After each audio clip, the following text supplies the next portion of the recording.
اس شان پہ امت ہوئی قربان محمد. ہم ختم نبوت کی حفاظت کے امی ہیں, ہم زندہ و بیدار ہیں مردہ نہیں ہیں. وصلی اللہ تعالی علیہ وعلی آلہ واصحابہ وبارک وسلم تسلیما کثیرا کثیرا. اما بعد فقد قال اللہ تبارک وتعالی فی کتابہ الکریم والفرقان الحمید. فاعوذ باللہ من الشیطان الرجیم. بسم اللہ الرحمن الرحیم. ان الذين قالوا ربنا الله ثم استقاموا تتنزل عليهم الملائكة ألا تخافوا ولا تحزنوا وأبشروا بالجنة التي كنتم توعدون. نحن أولياؤكم في الحياة الدنيا وفي الآخرة ولكم فيها ما تشتهي أنفسكم ولكم فيها ما تدعون نزلا من غفور رحيم. ومن أحسن قولا ممن دعا إلى الله وعمل صالحا وقال إنني من المسلمين. ولا تستوي الحسنة ولا السيئة ادفع بالتي هي أحسن فإذا الذي بينك وبينه عداوة كأنه ولي حميم. وما يلقاها إلا الذين صبروا وما يلقاها إلا ذو حظ عظيم. وقال رسول اللہ صلی اللہ علیہ وسلم انا خاتم النبیین لا نبی بعدی او کما قال علیہ الصلاۃ والسلام. محترم و موقر علماء کرام، مولانا سلیم صاحب دامت برکاتہم اور مسجد امام حاضہ حافظ شرف الدین صاحب حفظہ اللہ ورعاہ، دیگر ذمہ داران، سامعین اعظام، عزیز بھائیوں، دوستوں، بزرگوں، اللہ رب العزت کا بڑا ہی فضل و کرم ہوا کہ اللہ تعالیٰ نے ہم تمام کو اپنے پاکیزہ گھر میں پاکیزہ اور بابرکت نسبت پر جمع ہونے کی توفیق عطا فرمائی. مجلس تحفظ ختم نبوت ان کی جانب سے جگہ جگہ الحمدللہ پروگرام مسجدوں میں حلقے وائز، زون وائز منعقد کیا جا رہا ہے، جس میں ایمان کی عظمت و اہمیت اور علم کلام، علم عقائد، اس تعلق سے گفتگو، موجودہ دور کے فتنوں سے آگاہی اور موجودہ دور میں فتنوں کی نشاندہی کرتے ہیں. اس وقت میں یہ فتنہ ہے، یہ فتنہ ہے، ان فتنوں سے اپنے آپ کو بچاؤ. اور فتنے بھی ایسے ہیں کہ جس سے ایمان اعمال سارے برباد ہو جاتے ہیں، ایمان بھی ختم اور اعمال بھی برباد. دوستو بزرگوں، بنیادی چیز ایمان ہے. ایمان کے بغیر نہ دنیا میں کامیابی نہ آخرت کی کامیابی. قبر کے اندر اگر قبر کے عذاب سے بچنا ہے تو ایمان کا ہونا شرط ہے. جہنم کی آگ سے بچنا ہے تو ایمان کا ہونا شرط ہے. جنت میں جانا ہے تو ایمان کا ہونا شرط ہے. اللہ تبارک و تعالیٰ کا ضابطہ اور قانون یہ ہے کہ جو بھی ایمان اعمال کو اختیار کرے گا، ایمان کو جو بھی اختیار کرے گا، اللہ تعالیٰ اسے کامیابی عطا فرمائیں گے، اور جو ایمان کو اختیار نہیں کرے گا وہ ناکام ہوگا. یہ ضابطہ اللہ تعالیٰ کا سارے انسانوں کے ساتھ میں برابر ہے. ذات پات کے اعتبار سے کوئی کتنا ہی اونچا ہو، کتنا ہی نیچا ہو، اللہ تعالیٰ کے یہاں برادری، ذات پات کا کوئی اعتبار نہیں. ساری کی ساری مخلوق یہ اللہ کی مخلوق ہے، سب اللہ کی نظر میں برابر ہے. اللہ تعالیٰ کے یہاں مال اور برادری یہ سب نہیں دیکھی جاتی، وہاں ایمان دیکھا جاتا ہے، دل دیکھے جاتے ہیں، نیتیں کیا ہے، اعمال کیا ہے، ایمان ہے کہ نہیں ہے. اللہ تعالیٰ نے اپنے کلام پاک میں نوح علیہ السلام اور لوط علیہ السلام ان دونوں نبیوں کی بیویوں کا تذکرہ فرمایا کہ نبی کی بیوی ہونے کے باوجود یہ ایمان نہیں لائی تو کیا ہوا؟ وہ ناکام ہو گئی. جب اللہ کا عذاب آیا تو نوح علیہ السلام کی بیوی وہ بھی عذاب میں مبتلا ہوئی، اس سیلاب میں پانی میں غرق ہو گئی. نوح علیہ السلام کا بیٹا کنعان وہ بھی اس طوفان کی رو کے اندر، اس کی موجوں کے اندر بہہ گیا، غرق ہو گیا۔ حالانکہ نوح علیہ السلام نے سمجھایا بھی تھا کہ بیٹا کشتی میں آ جاؤ، بچ جاؤ گے، نہیں تو پھنس جاؤ گے۔ تو اس نے کہا کہ ابا جان، یہ جو پہاڑ کی چوٹی اور بلندی نظر آ رہی ہے، میں وہاں پر چڑھ جاؤں گا اور بچ جاؤں گا، اپنا بچاؤ کر لوں گا۔ نوح علیہ السلام نے فرمایا بھی تھا کہ بیٹا لا عاصم اليوم من امر اللہ، یہ اللہ کا ایسا عذاب ہے کہ اس عذاب سے کوئی بچنے والا نہیں ہے مگر وہ ایمان والا جو ایمان لا کر کشتی میں سوار ہو جائے، اس کے علاوہ کوئی بھی بچنے والا نہیں۔ یہ گفتگو باپ بیٹے کے درمیان ہو رہی تھی۔ فحال بینہم الموج، ایک موج آئی، فکان من المغرقین، اور نوح علیہ السلام کا بیٹا غرق ہونے والوں میں سے ہو گیا۔ دنیا میں غرق، آخرت میں حرق، کہ دنیا میں ڈوب گیا اور پھر مرنے کے بعد میں جہنم کی آگ کا عذاب ہے۔ اللہ ہم تمام کی حفاظت فرمائے۔ دوسری طرف اللہ تعالیٰ نے چونکہ نوح علیہ السلام کی بیوی اور لوط علیہ السلام کی بیوی اگرچہ نبی کی بیوی لیکن وہ ایمان نہیں لائی، ایک سوال یہ پیدا ہوتا ہے کہ نوح علیہ السلام اور لوط علیہ السلام نبی ہے، نبی ہونے کے باوجود ایسی عورتوں سے کیوں شادی کی جو ایمان والی نہیں تھی، جو کہ کافرہ تھی؟ ایک مسلمان مرد کی شادی غیر مسلم لڑکی سے نہیں ہو سکتی، یہ اسلامی شریعت کا قانون ہے۔ لیکن اس وقت میں اللہ تبارک و تعالیٰ نے چونکہ شریعت کے اندر بہت سارے احکامات کی تبدیلی ہوئی ہے، تو اس زمانے کے اندر جائز تھا، اس کی پرمیشن اجازت تھی، لیکن ہماری شریعت میں پرمیشن نہیں ہے۔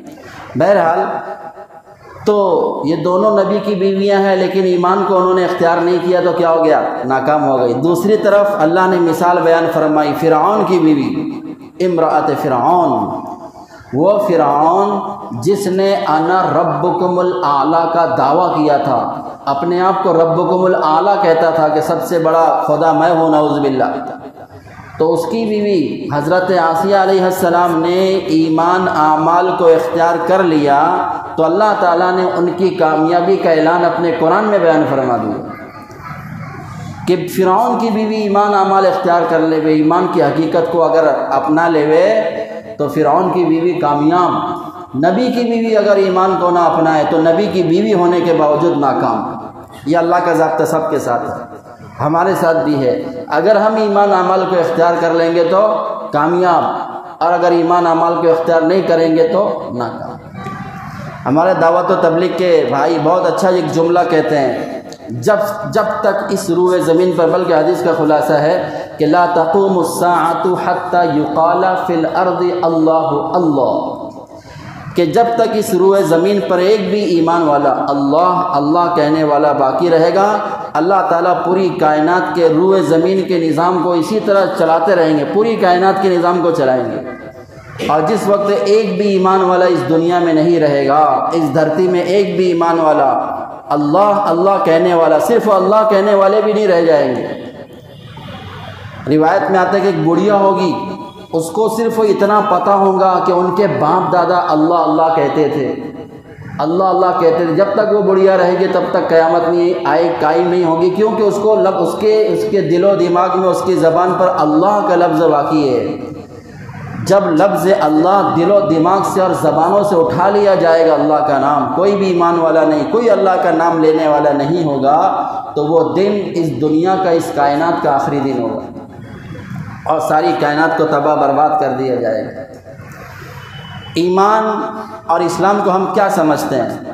آج مسلمان یہ سمجھ رہے ہیں کہ میرا باپ دادا، ہمارا پورا خاندان مسلمان تو میں بھی مسلمان، ہمارے باپ دادا ایمان والے تو میں بھی ایمان والا، اور اپنے ایمان پر، موجودہ ایمان پر مطمئن ہو کے بیٹھ گیا کہ ہماری پوری پیڑھی مسلمان، پوری پیڑھی ایمان والی ہے بولے، اور ہمارا تو سرنیم ہی مومن ہے، ہمارا تو سرنیم بھی مومن ہے بولے، ایمان والا۔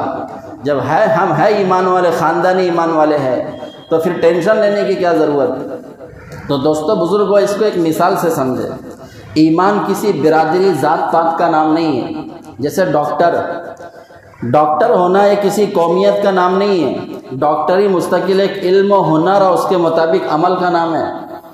کوئی ڈاکٹر جب تک وہ ڈاکٹری کی لائن علم نہ سیکھے، اس لائن کی محنت نہ کرے، کوئی ڈاکٹر کہلائے گا نہیں کہلائے گا۔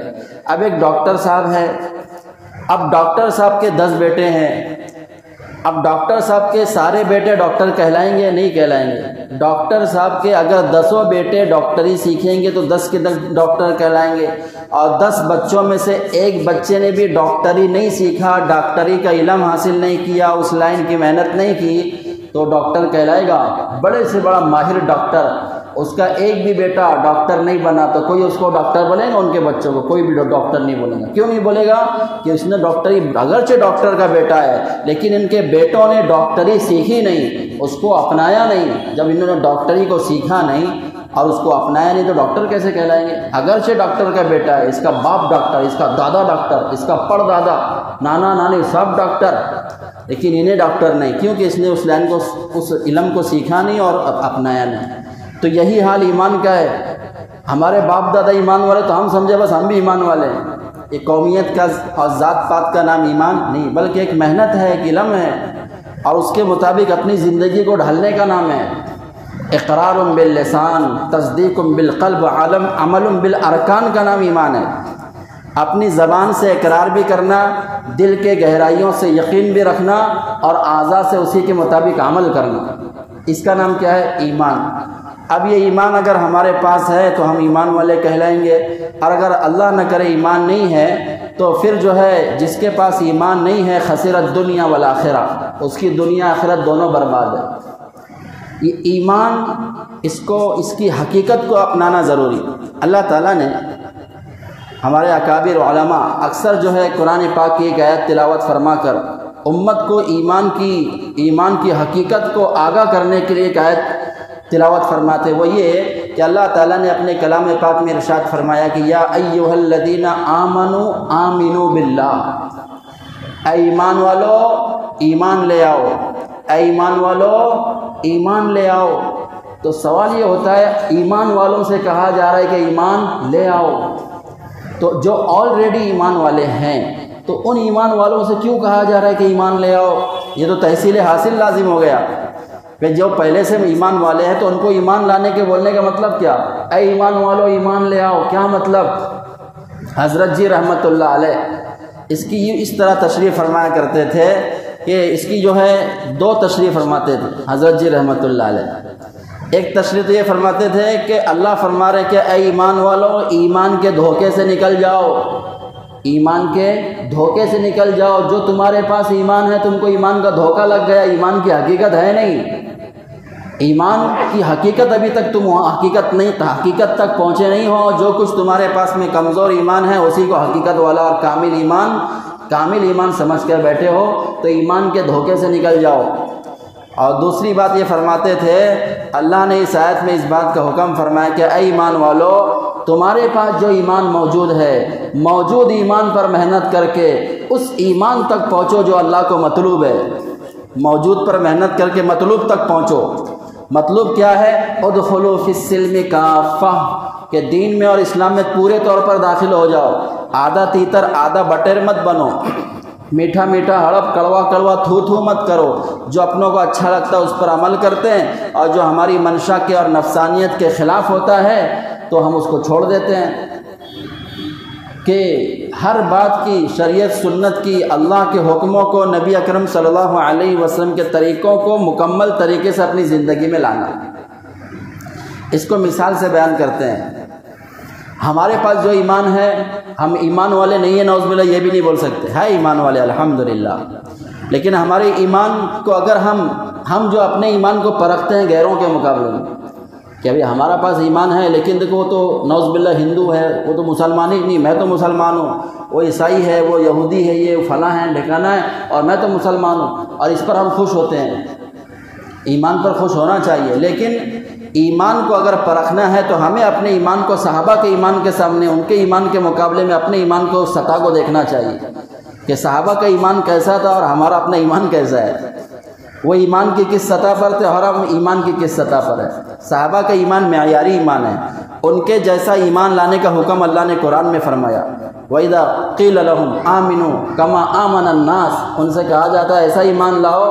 ناس سے مراد، سارے مفسرین کا اتفاق ہے اس بات پر کہ ناس سے مراد صحابہ کرام ہیں، کہ لوگوں سے اور خاص طور سے منافقوں سے، کفار مکہ سے، مشرکین مکہ سے، اور جو منافقین تھے ان سے کہا جاتا تھا، منافقین سے خاص طور سے کہا جاتا تھا کہ ایمان لانا ہے تو ایسا ایمان لاؤ جیسا صحابہ ایمان لائے۔ تو صحابہ کا ایمان معیاری ایمان، ان کے ایمان کے سامنے رکھ کر اپنے ایمان کو پرکھے تو اپنی ایمان کی کیا حقیقت ہے ہم کو سمجھ میں آئی۔ ہمارے ایمان کی حقیقت یہ ہے کہ جیسا کہ دودھ ہے، دودھ والا کسے کہیں گے؟ دودھ والا اس بندے کو کہتے ہیں جو دودھ کی سیلنگ کرتا ہو، ایک وافر مقدار میں اس کے پاس میں دودھ ہو، وہ خود بھی اس کا استعمال کرتا ہو اور اس کے پاس سے لوگ کثیر تعداد میں آتے ہیں، دودھ لے کر جاتے ہیں۔ تو دودھ کی زیادہ مقدار ہوگی تو تبھی وہ دودھ والا کہلائے گا۔ کسی کے پاس میں ایک چمچے میں دودھ ہے، چھوٹا سا چمچہ جس سے بچے کو مطلب ہے کہ شہد چٹک پلایا جاتا ہے یا کچھ دوا وغیرہ ڈالی جاتی ہے، چھوٹا سا چمچہ، ایک چھوٹے سے چمچے میں ایک قطرہ دودھ ہے، اس ایک قطرے دودھ کو لے کر کوئی یہ بولے میں دودھ والا، یہ دیکھو میرے پاس دودھ کا ایک قطرہ ہے، اس کو دودھ والا کوئی بولے گا نہیں؟ میں تیرے پاس دودھ کا ایک قطرہ ہے، دودھ والا۔ اگر ایک قطرہ تیرے پاس ہے تو ایک قطرہ دودھ کی وجہ سے تو دودھ والا نہیں بن جائے گا۔ کہ دودھ والا بننا ہے تو وافر مقدار میں دودھ کی مقدار اتنی زیادہ ہونا چاہیے کہ تیری خود کی ضروریات بھی پوری ہو جائے اور اپنے محلے کے آس پاس کے جتنے لوگ ہیں وہ تمام تیرے پاس سے لے کر بھی جائے تو تیرے پاس دودھ ختم نہ ہو۔ ایک وافر مقدار میں اگر دودھ ہے تب دودھ والا کہلائے گا۔ چھوٹی سی مقدار ہے، ایک چمچہ، دو چمچہ، ایک پیالہ، دو پیالہ، ہم بھی لیتے نا 1 لیٹر 2 لیٹر دودھ لیتے ہیں، ہر گھر میں دودھ ہے، تو ہم کو کوئی دودھ والا بولے گا کہ ہمارے جو ہے اخلاق مؤذن صاحب دودھ والے؟ کیوں دودھ والے؟ ان کے گھر میں 1 لیٹر دودھ ہے، بولے کہ گھر میں 1 لیٹر دودھ ہے، 2 لیٹر دودھ ہے تو دودھ والا تھوڑی بن جائے گا۔ تو ایسے ہی ہمارے پاس میں ایمان، تھوڑا بہت ایمان ہے، اس پر ہم مطمئن ہو کے بیٹھ گئے کہ بس ہم تو ایمان والے ہیں، اب ہم کو کچھ اور ٹینشن لینے کی ضرورت نہیں۔ صحابہ کرام، ابو بکر صدیق رضی اللہ تعالیٰ عنہ کے بارے میں کیا خیال ہے؟ حضرت عمر رضی اللہ تعالیٰ عنہ کے ایمان کے بارے میں ہمارا کیا خیال ہے؟ یہ زبردست اولو العزم صحابہ، جلیل القدر صحابہ میں ہیں، ابو بکر صدیق رضی اللہ تعالیٰ عنہ اور حضرت عمر رضی اللہ تعالیٰ عنہ، جن کے بارے میں آپ علیہ السلام نے اپنے حیاتی میں، زندگی میں ان کے جنتی ہونے کی خوشخبری سنائی۔ حضرت عمر رضی اللہ تعالیٰ عنہ کے بارے میں فرمایا لو کان بعدی نبی لکان عمر، اگر میرے بعد کوئی نبی ہوتا، نبوت کا سلسلہ اگر جاری ہوتا تو حضرت عمر نبی ہوتے، لیکن حضرت عمر نبی ہے کیا؟ نہیں ہے۔ کیوں نہیں ہے؟ کہ نبوت کا سلسلہ آپ پر ختم ہو گیا، ہمارے نبی صلی اللہ علیہ وسلم آخری نبی، اب ہمارے نبی کے بعد میں قیامت تک کوئی نیا نبی پیدا ہونے والا نہیں، کوئی نیا نبی آنے والا نہیں۔ تو اور وہ عمر رضی اللہ تعالیٰ عنہ جن کے بارے میں آپ علیہ السلام نے فرمایا جس راستے سے گزرتے ہیں شیطان بھی اگر اس راستے پر ہوتا ہے نا تو شیطان وہ راستہ چھوڑ کر بھاگ جاتا ہے، تو وہ عمر رضی اللہ تعالیٰ نے ایک مرتبہ حضرت حذیفہ بن یمان رضی اللہ تعالیٰ عنہ کے پاس آئے۔ حذیفہ بن یمان رضی اللہ تعالیٰ عنہ صاحب السر، رازدار صحابہ میں، اور آپ علیہ السلام راز کی باتیں حضرت حذیفہ ابن یمان رضی اللہ تعالیٰ عنہ کو بتایا کرتے تھے، تو رازدار تھے، نبی کے راز کی ساری باتیں ان کے پاس میں محفوظ تھی۔ اور اللہ کے رسول صلی اللہ علیہ وسلم نے حضرت حذیفہ رضی اللہ تعالیٰ عنہ کو منافقین کی لسٹ بھی بتائی تھی کہ حذیفہ یہ جو اپنے آپ کو مسلمان بول رہے ہیں نا، ان میں سے یہ منافق ہے، یہ منافق ہے، نام بنام پوری لسٹ آپ علیہ السلام نے بتائی تھی کہ یہ سب منافق ہے۔ جب نبی کو پتہ تھا سب منافق ہے تو ان کی گردنیں کیوں نہیں اڑا دی؟ آپ علیہ السلام نے فرمایا کہ ہمیں تو ظاہر کا مکلف کیا گیا، باطن کا معاملہ اللہ کے سپرد ہے۔ اگر ہم جو ہے چونکہ ہم کو پتہ ہے کہ یہ منافق ہے، لیکن اگر ان کی گردنیں اڑائیں گے تو لوگ کیا بولیں گے کہ محمد صلی اللہ علیہ وسلم ان مسلمانوں کو جو اپنے آپ کو مسلمان کہتے ہیں ان کی بھی گردن اڑا دیتے ہیں یا ان کو بھی ختم کر دیتے ہیں۔ ایک غلط فہمی لوگوں میں عام نہ ہو، اس لیے ہم ان کو جھیل رہے ہیں، معلوم ہے لیکن جھیلنا ہے، برداشت کر لینا ہے، نبھا کے لے کے چل جانا ہے، لیکن پتہ ہے کہ یہ منافق۔ تو وہ منافقوں کی لسٹ حضرت حذیفہ رضی اللہ تعالیٰ عنہ کو آپ علیہ السلام نے بتائی تھی۔ تو حضرت عمر رضی اللہ تعالیٰ عنہ ایک مرتبہ ان کے پاس گئے کہ اے حذیفہ، تم رازدار صحابی ہو، میں پیارے نبی صلی اللہ علیہ وسلم کے راز کو فاش تو نہیں کرنا چاہتا کہ میں یہ تم سے پوچھوں کہ کون کون منافق ہے، لسٹ ہمیں بتاؤ، ہمیں ان کا نام بتاؤ، یہ تو نہیں بولتا، لیکن اتنی سی گزارش ہے آپ سے، ایک گزارش ہے، وہ گزارش یہ ہے کہ آپ اتنا بتا دیجئے ان منافقوں کی لسٹ میں کہیں میرا نام تو نہیں ہے؟ منافقوں کی لسٹ میں کہیں میرا نام تو نہیں ہے؟ یہ کون پوچھ رہے ہیں؟ وہ عمر رضی اللہ عنہ، جن کے بارے میں پیارے نبی صلی اللہ علیہ وسلم نے فرمایا کہ میرے بعد اگر نبوت کا سلسلہ جاری ہوتا تو عمر نبی ہوتے۔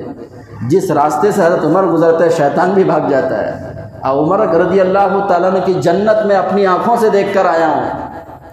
معراج کے موقع پر عمر رضی اللہ تعالیٰ عنہ کی جنت کو آپ نے دیکھا تو عمر سے بیان فرمایا، اور جب بتایا گیا وہ جنت دکھائی گئی، آپ علیہ السلام نے فرمایا کیا میری جنت نہیں تمہارے ساتھ یا عمر کی جنت ہے؟ جنتی ہونے کی ساری خوشخبری ہے، بشارت ہے۔ اس کے باوجود وہ اپنے ایمان پر مطمئن نہیں تھے۔ اپنے ایمان کو ایمان کے کمال تک پہنچنے کے لیے زندگی کی آخری سانس تک وہ فکر مند رہے اور اس لائن کی محنت کرتے رہے۔ اتنا پہاڑوں کے جیسا ایمان ہونے کے باوجود اپنے ایمان کے بارے میں کتنے فکر مند، اور ہمارے ایمان کی کیا حقیقت ہے، اور ہم لوگ کتنے مطمئن ہیں اپنے کمزور ایمان پر، جو ایمان ہم کو فجر کے لیے مسجد تک نہیں لا رہا ہے، جو ایمان پانچوں نمازوں کے لیے مسجد تک آنے کے لیے ہم لوگ پتہ نہیں کتنا شش و پنج میں مبتلا ہوتے ہیں، اور جو 5 نماز کے لیے آ رہے ہیں تو مسلمانوں میں کتنی تعداد ہے جو 5 وقت کی نماز کے لیے فکر کر رہے۔ باقی منافقین کی ہمت نہیں ہوتی تھی نماز چھوڑنے کی۔ اللہ کے رسول صلی اللہ علیہ وسلم کے زمانے میں مسلمان تو مسلمان، کسی منافق کی بھی ہمت نہیں ہوتی تھی کہ وہ نماز چھوڑے۔ منافق ڈرتے تھے اس بات سے کہ اگر ہم نماز چھوڑیں گے تو ہمارا نفاق ظاہر ہو جائے گا، سب کے سامنے ہمارا منافق ہونا ظاہر ہو جائے گا۔ تو پکے مسلمان کی نشانی نماز کا اہتمام، آج نماز کی پابندی ہمارے اندر خود کے اندر کتنی ہے۔ بہرحال بھائیو دوستو بزرگو، تو کہنے کا ماحصل خلاصہ مقصد یہ کہ ایمان کے تعلق سے ہمیں فکر مند ہونا ضروری ہے، اور اپنے ایمان کو ہمیں پرکھنا ہے صحابہ کے ایمان کے سامنے کہ صحابہ کا ایمان کتنا تھا اور ہمارا ایمان کتنا ہے۔ ان کے ایمان کے سامنے ہمارے ایمان کی کیا حقیقت ہے؟ کمزور ایمان ہے۔ تو اس کمزور ایمان پر ہمیں محنت کرنا چاہیے کہ نہیں کرنا چاہیے؟ کرنا چاہیے۔ اچھا، ایمان کیا ہے؟ الذین یؤمنون بالغیب۔ اللہ نے فرمایا جو بن دیکھے ایمان لاتے ہیں۔ ایمان کس کو کہتے ہیں؟ کہ اللہ اور اس کے رسول صلی اللہ علیہ وسلم کی بتائی ہوئی ساری باتوں کو بغیر دیکھے، بغیر مشاہدے کے، بغیر دیکھے ہوئے یقینی طور پر مان لینے کا نام ایمان ہے۔ اللہ کی ساری باتیں اور نبی کی ساری باتوں پر بلا چوں اور چرا، بلا کیوں اور کیا، بغیر کسی شک شبے کے یقینی طور پر مان لینا، اس کا نام ایمان۔ اسے صحابہ کہتے تھے کہ اگر جنت ہمارے سامنے لا کے رکھ دی جائے، اگر جہنم ہمارے سامنے لا کے رکھ دی جائے تو ہمارے ایمان میں ذرا بھی اضافہ نہیں ہوگا۔ ہم نے اللہ اور اس کے رسول صلی اللہ علیہ وسلم کی باتوں پر، جنت پر ہم نے ایسا ایمان لایا ہے، جہنم پر ایسا ہم نے ایمان لایا ہے جیسا دیکھنے کے بعد یقین ہوتا ہے نا۔ جنت دیکھنے کے بعد کیسا یقین ہوگا کہ جنت کو ہم نے اپنی آنکھوں سے دیکھا، جہنم کو ہم نے اپنی آنکھوں سے دیکھا، اللہ کو ہم نے اپنی آنکھوں سے دیکھا۔ اللہ اور اللہ کے رسول صلی اللہ علیہ وسلم کو اپنی آنکھوں سے دیکھنے کے بعد انسان کو علم الیقین، حق الیقین، عین الیقین، یہ یقین کے سارے درجات حاصل ہو جاتے ہیں۔ صحابہ کہتے ہیں ہم نے سن کر اللہ اور اس کے رسول صلی اللہ علیہ وسلم کی باتوں کو ہم نے سن کر یقین کے اس درجے تک پہنچے ہیں جو دیکھنے کے بعد یقین کا جو درجہ انسان کو حاصل ہوتا ہے، سن کر ہم نے وہ یقین کا وہ درجہ حاصل کیا ہے۔ سن کر وہ درجہ یقین کا ہم نے حاصل کیا جو دیکھنے کے بعد حاصل ہوتا ہے۔ تو جنت اگر ہمارے سامنے آ جائے، جہنم اگر ہمیں دکھا دی جائے اور آخرت کی ساری منزلیں ہمارے سامنے کھول دی جائے تو پہلے سے ہم کو تو یقین ہے۔ جنت کو ہم پہلے سے مانتے ہیں، جہنم کے بارے میں پہلے سے ہمیں یقین ہے، صرف علم نہیں ہے، یقین ہے۔ یقین ہے یہ جنت ہے اور جہنم ہے، قبر کا مرحلہ ہے۔ بہرحال تو میں عرض کر رہا تھا اس یہ ایمان بن دیکھے یقینی طور پر مان لینا۔ اب یہ کہ ایمان بولتے کہ اس کو یہ عقیدے کا نام ہے۔ اسلام کی 5 بنیادیں ہیں، دین کے 5 شعبے ہیں۔ اسلام کی 5 بنیادیں کلمہ، نماز، روزہ، حج اور زکوٰۃ، اور دین کے 5 شعبے ہیں جس میں ایمانیات، عبادات، معاملات، معاشرت اور اخلاقیات۔ ایمانیات یہ وہ چیزیں ہیں جس کا تعلق دل سے ماننے کا نام ہے کہ ہم دل سے اس کا عقیدہ رکھتے ہیں، دل سے جس کو ہم مانتے ہیں یقینی طور پر، وہ سب ایمانیات کے اندر میں آتی ہیں۔ آج میرے بھائیو دوستو بزرگوں، ایمانیات کا مذاکرہ ہم نے چھوڑ دیا، کہ عقیدہ ہمارا کیا ہونا چاہیے۔ عقیدے کے تھوڑے سے بگاڑ کی وجہ سے زندگی بھر کے اعمال برباد ہو جاتے ہیں، عقیدے کے تھوڑے سے بگاڑ کی وجہ سے۔ عقیدہ ہمارا درست ہونا چاہیے، اللہ کے بارے میں عقیدہ، نبیوں کے بارے میں عقیدہ ہے نا، اور اللہ کی کتابوں کے بارے میں، اللہ کے رسولوں کے بارے میں، اور قیامت کے بارے میں، اچھی بری تقدیر کے بارے میں، اور مرنے کے بعد دوبارہ اٹھایا جانا آخرت کے بارے میں، ان ساری چیزوں کے بارے میں ہمارا عقیدہ، آخرت کے بارے میں عقیدہ صحیح ہونا چاہیے کہ آخرت ہے، مرنے کے بعد زندگی ہے، اور اللہ نے ہمیں دنیا کے اندر بھیجا آخرت کی تیاری کے واسطے، زندگی بھی اللہ نے دی، موت بھی اللہ کی طرف سے آئے گی، اور موت کے بعد دوبارہ اللہ ہی ہمیں زندہ کرنے والے ہیں، اور اصلی زندگی آخرت کی زندگی۔ بہت سے لوگ آخرت کا انکار کرتے ہیں، نعوذ باللہ۔ اب اگر کوئی آخرت کا انکار کر دے وہ ایمان والا کہلائے گا؟ آخرت پر اس کا یقین نہیں ہے، وہ سمجھتا ہے کہ بس جو کچھ ہے دنیا ہے، بس مر گئے کھیل ختم، نعوذ باللہ۔ اب اس کے بعد میں دوبارہ واپس لوٹایا بھی نہیں جائے گا، یہ بس یہ ایک اللہ نے موقع دیا دنیا کی زندگی کا، اس کے بعد قبر ہے، پھر حشر ہے، اور حساب کتاب ہے، جنت ہے یا جہنم ہے۔ اب کچھ لوگوں کا عقیدے دیکھو، تھوڑا سا عقیدے کے بگاڑ کی وجہ سے پچھلے جتنے بھی اعمال ہیں وہ سارے کے سارے اعمال بیکار ہو جاتے ہیں۔ کچھ لوگوں کا عقیدہ ایسا ہے کہ انسان ایک بار مرا پھر جنم لیا، پھر مرا پھر جنم لیا، 7 جنم لیتا ہے بولے۔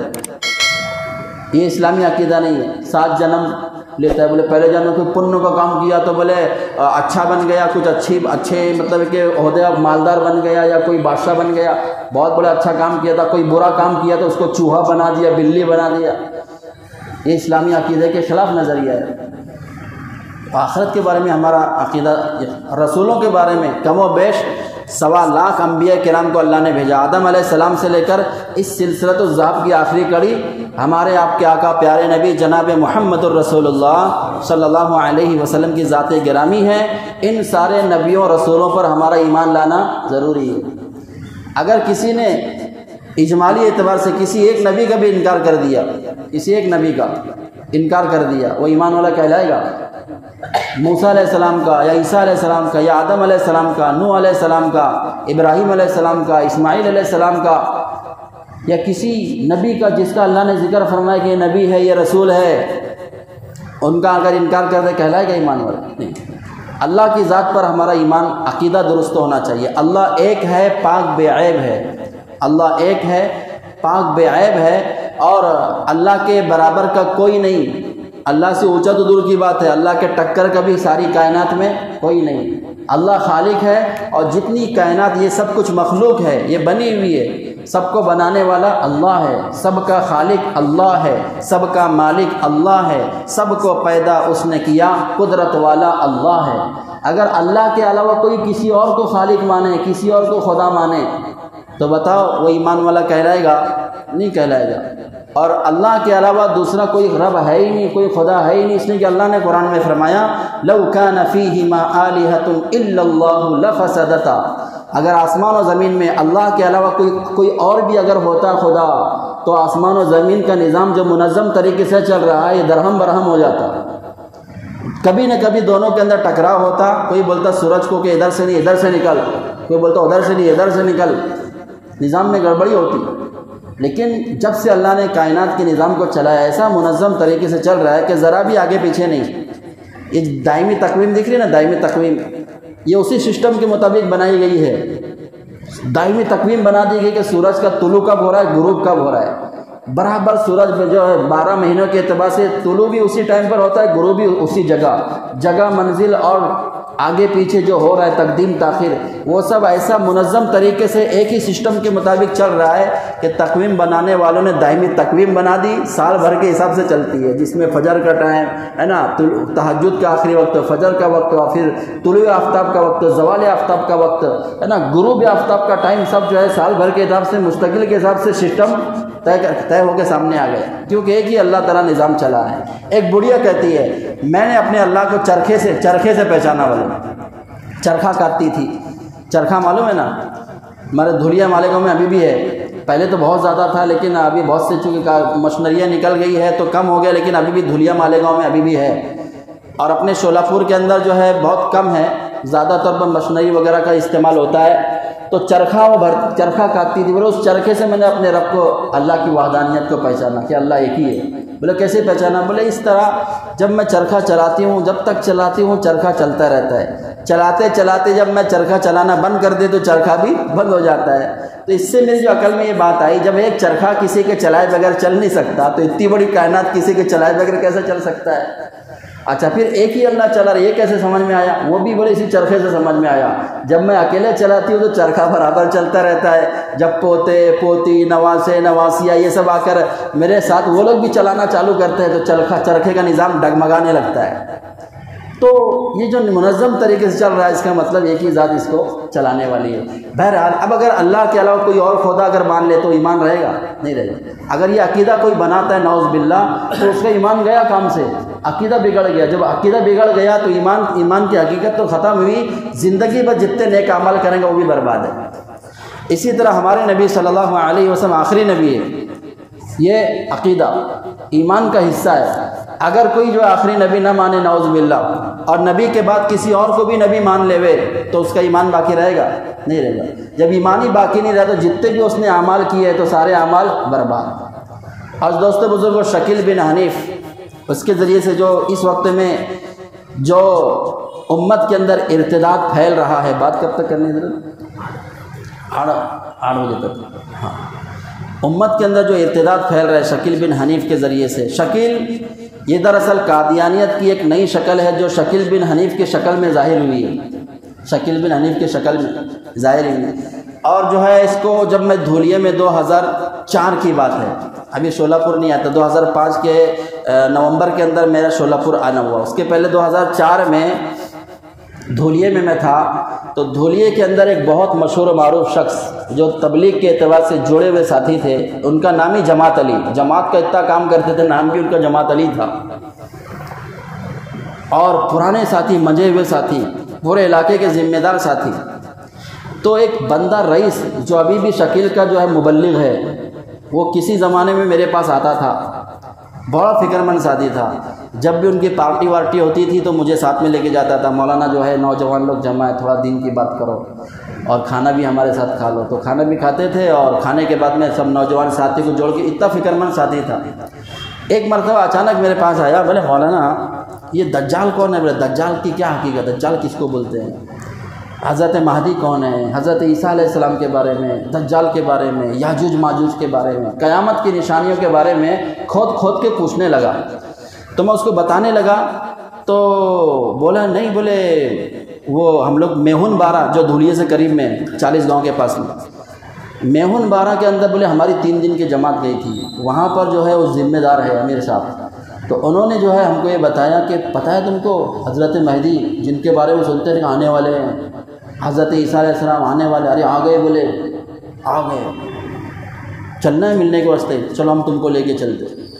اور پھر جو اس طرح ذہن سازی کرتے تھے اور پوری جو ہے بات بتا کر، پھر اس وقت میں دلی میں تھا شکیل بن حنیف، وہ دلی لے کے جاتے تھے اور پھر ڈائریکٹ اس سے ملاقات نہیں کراتے تھے۔ اس کے بہت سارے جو چیلے چپاٹے پہلے ان کے پاس دیکھتے، جانچ پڑتال کرتے تھے کہ بابا یہ ٹھوک بجا کے لے کے جاتے تھے اندر کہ یہ بات سننے والوں میں سے ہے یا ماننے والوں میں سے کہ منوانے والوں میں سے ہے، سننے کی نیت سے آ رہا ہے کہ سنانے کی نیت سے جا رہا ہے۔ وہ پورا جب ان کو اطمینان ہوتا تھا کہ نہیں یہ سننے کی نیت سے آیا ہوا ہے، اور اس کا ایسا سسٹمیٹک نظام تھا۔ رئیس جو ہے ابھی بھی اسی کا ساتھی ہے اور اس نے بہت ساری باتیں مجھ کو بتائی تھی۔ اس نے کہا تھا 2004 کی بات ہے، 6 سال کے اندر اس نے کہا تھا، اس کے بعد میں اس کو ڈھونڈ رہا ہوں، ابھی تک ملا نہیں وہ، کہ 6 سال کے اندر جو ہے شکیل بن حنیف جو ہے پوری دنیا پر چھا جائے گا، امریکہ فرانس سب پورا ایمان میں داخل ہو جائے گا اور فتح ہو جائے گی، یوں ہو جائے گا، تو ہو جائے گا۔ اور 1 سال کے بعد میں وہ مکہ میں اعلان کرنے والے ہیں کہ وہ مہدی آ گیا، سب لوگ ان کے ہاتھ پر ایمان لے آئیں گے، یعنی بیعت کر لیں گے۔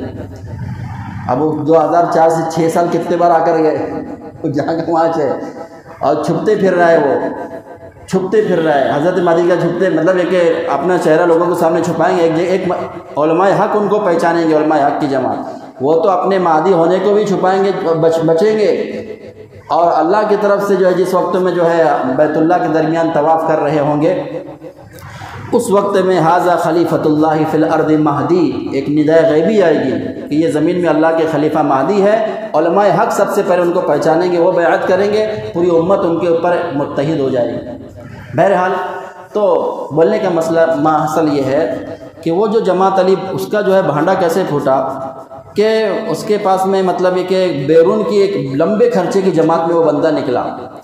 ساتھیوں نے کہا کہ بھائی یہ تو غریب شریف آدمی ہے، اس کا کوئی کاروبار بزنس بھی اتنا بڑا ہے نہیں، ایک چھوٹا موٹا کاروبار کرنے والا لاکھوں کی خرچے کی جماعت میں کیسے جا رہا ہے، اور پیسہ آیا کہاں سے اس کے پاس؟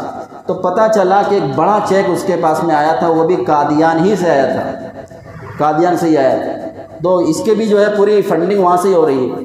بہرحال تو اس وقت اس چیک کے ذریعے سے اس کا بھانڈا پھوٹا کہ بابا یہ اس کا بندہ ہے، اس کا رائٹ ہینڈ ہے، اور اس نے جو ہے شکیل بن حنیف کی دوسری شادی اسی نے کرائی تھی جماعت علی نے۔ اور اللہ معاف کرے دھولیے کے اندر میں عوام تو عوام، 2 حفاظ کرام بھی اس کے اندر میں مبتلا ہو گئے۔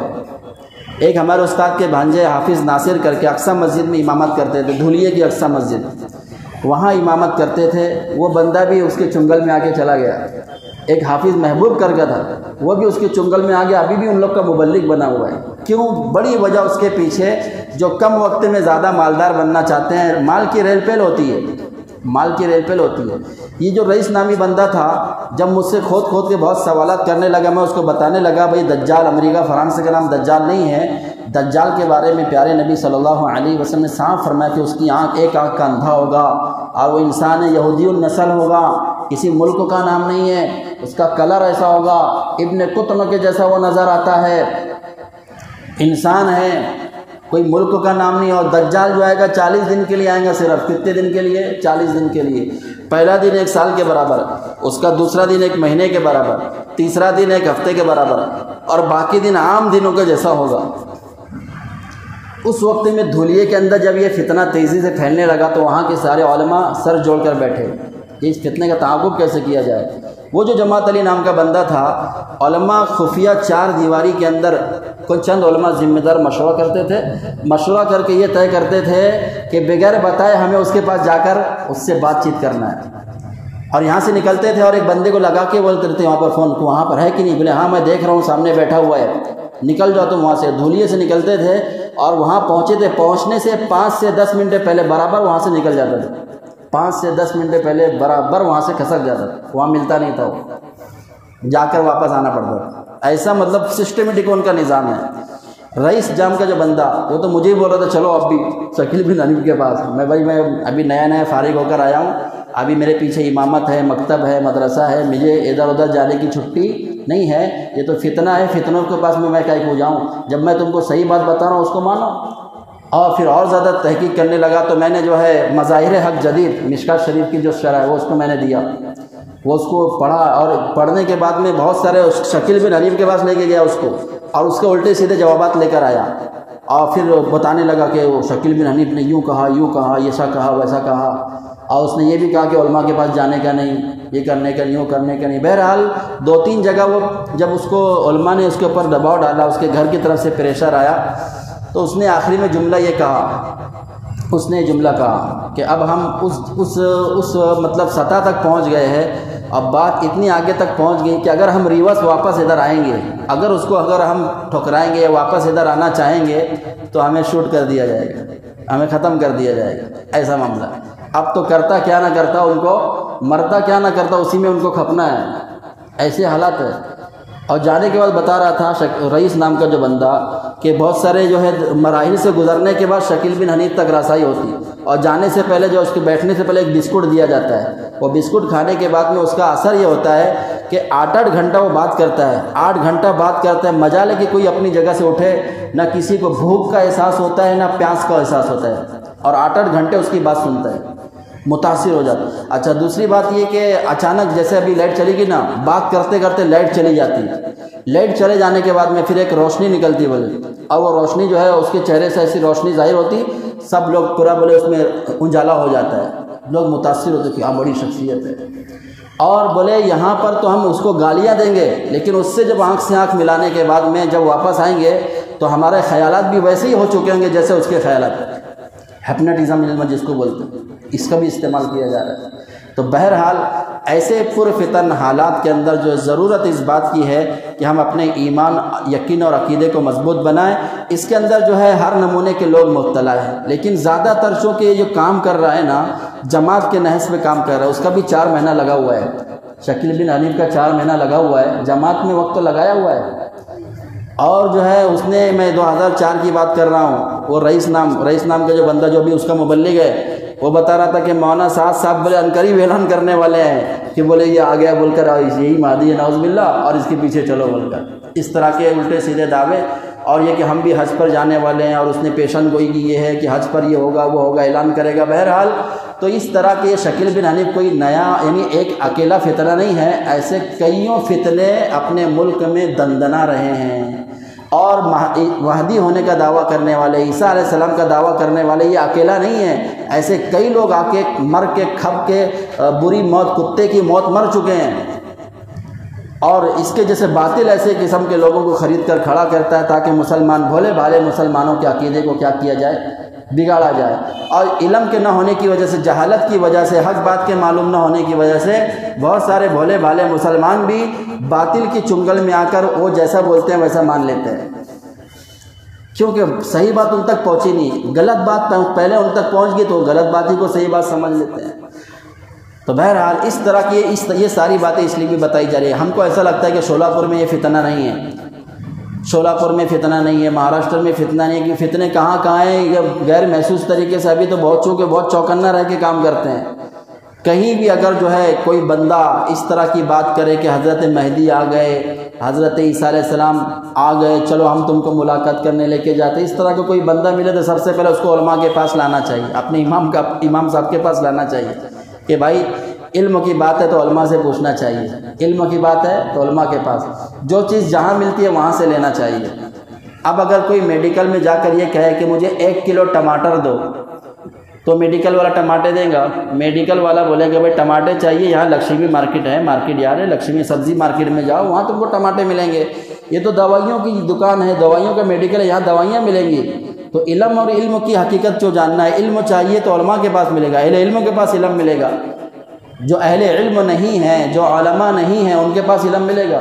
جو انجینئر ہے، جو ڈاکٹر ہے، ڈاکٹری کی لائن میں اس نے علم، یعنی اس لائن میں اس نے ترقی کی ہے، تو ڈاکٹری کے بعد ڈاکٹری کی لائن کا اس کے پاس علم ہے، لیکن اس نے جو ہے علماء کے جیسے جو ہے جانوِ تلمس طے کر کے جو ہے علم کی خاک کو چھانا نہیں ہے، اور جو ہے علم کی تہوں تک پہنچا ہوا نہیں ہے، سرسری ادھر ادھر کی اور عقلی دلائل کو سامنے رکھ کر امت کو جو ہے ورگلانے کی کیا ہو رہی ہے، کوشش ہو رہی ہے۔ تو کوئی بھی بندہ اگر اس طرح کی باتیں کرے، یعنی کہ حضرت مہدی کے بارے میں بولو، حضرت عیسیٰ علیہ السلام کے بارے میں بولو، یا یہ کہ دجال کے بارے میں بولو کہ دجال آ گیا ہے، اور امریکہ فرانس بین عینیہ کافر کی تشریح وہ اس طرح کرتے ہیں کہ آپ علیہ السلام نے فرمایا دجال جو ہے نا، ایک آنکھ کا اندھا ہوگا اور اس کے پیشانی بین عینیہ کافر، دونوں آنکھوں کے درمیان یعنی پیشانی کے بیچ میں کافر لکھا ہوا ہوگا، تو امریکہ کا کا، فرانس کا پھر دونوں کے بیچ میں کافر، ایسا کہاں کی اینٹ کہاں کا روڑا، بھانس متی نے کھمبا جوڑا، ایسی مثال ہے اس کی۔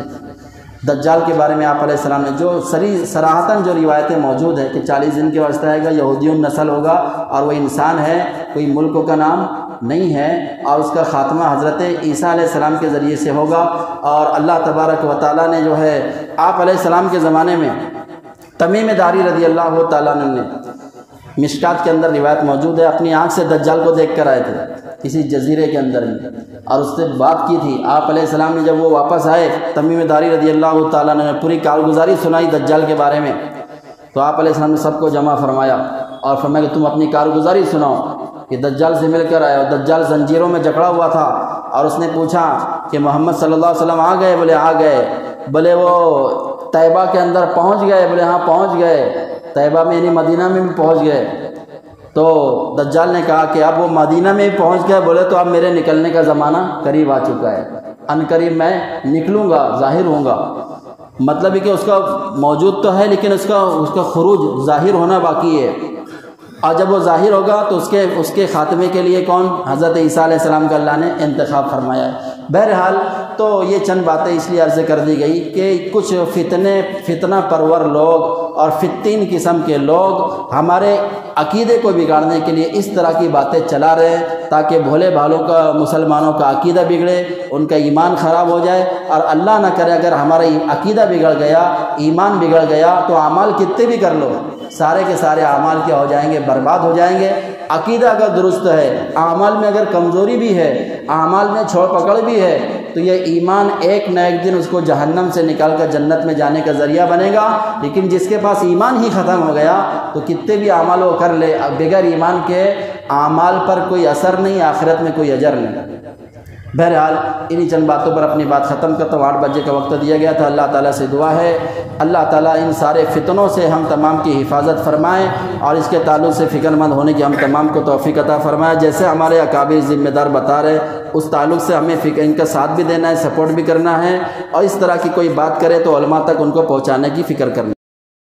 الأنبياء والمرسلين والملائكة المقربين اللهم إنا نسألك إيمانا كاملا ويقينا صادقا ورزقا واسعا وعملا متقبلا وشفاء من كل داء اللهم إني عبدك وابن عبدك وابن أمتك ناصيتي بيدك ماض في حكمك عدل في قضاؤك أسألك بكل اسم هو لك سميت به نفسك أو أنزلته في كتابك أو علمته أحدا من خلقك أو استأثرت به في علم الغيب عندك أن تجعل القرآن العظيم ربيع قلوبنا ونور أبصارنا وجلاء أحزاننا وذهاب همومنا وغمومنا جزا الله عنا محمدا ما هو أهله صلى الله عليه وسلم سبحان ربك رب العزة عما يصفون وسلام على المرسلين والحمد لله رب العالمين۔